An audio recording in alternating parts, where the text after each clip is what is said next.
Mort de Geneviève de Fontenay. Après ses obsèques, voici où elle a été enterrée.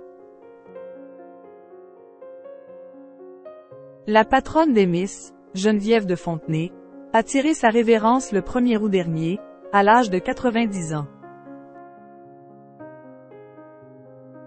Une semaine plus tard, la dame au chapeau a été inhumée en toute intimité. Le mardi 1er août dernier, l'univers des Miss perdait l'une de ses icônes.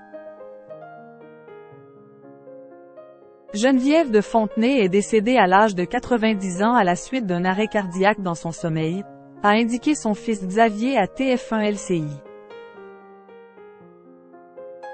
Une semaine plus tard, les proches de la dame au chapeau ont pu lui faire leurs adieux lors de ses obsèques.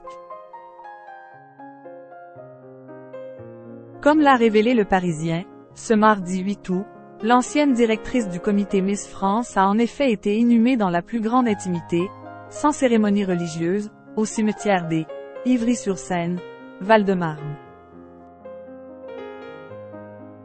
Elle a donc rejoint l'homme de sa vie, Louis Poirot, décédé en 1981, mais aussi son fils, Ludovic, dans le caveau familial. Lors des obsèques, les dernières volontés de Geneviève de Fontenay ont été respectées puisque la cérémonie a eu lieu en toute discrétion. En effet, la dame au chapeau, qui ne voulait pas que des Miss soient présentes, refusait catégoriquement un enterrement en grande pompe. Geneviève ne souhaitait pas de cérémonie religieuse ou autre, a ainsi confié son ancien collaborateur, Hubert Guérin, à Public, ce vendredi 4 août.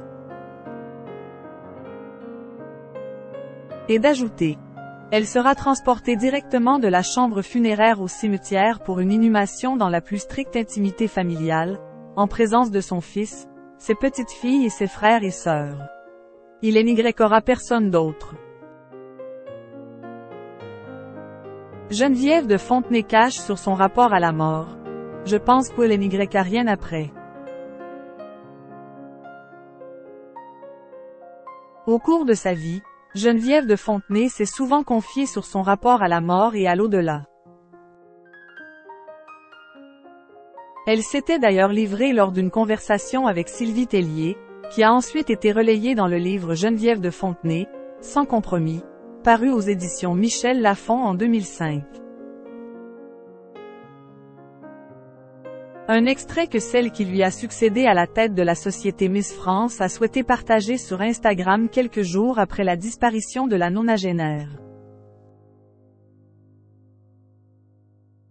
Je pense qu'il n'y a rien après la mort, si ce n'est un tas de chair en décomposition qui deviendront poussière, avait-elle expliqué, avant de conclure. C'est la raison pour laquelle je ne me rends jamais sur la sépulture de mes proches. Je n'ai pas besoin de me retrouver dans ces lieux où plane la grande faucheuse pour penser à eux.